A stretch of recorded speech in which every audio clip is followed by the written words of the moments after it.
Once you're done with your magazine article, you are going to want to scroll down to see where it says link, okay?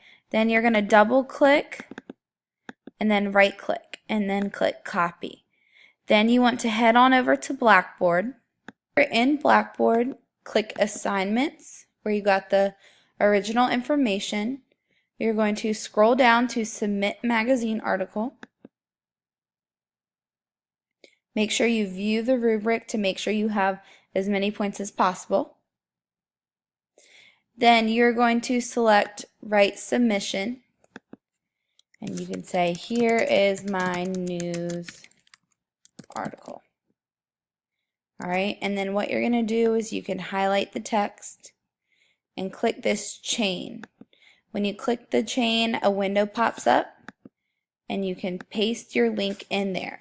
So that way when I click on it, I have access to your S'more flyer. Then you're going to click insert and then it should populate. Then you will click submit.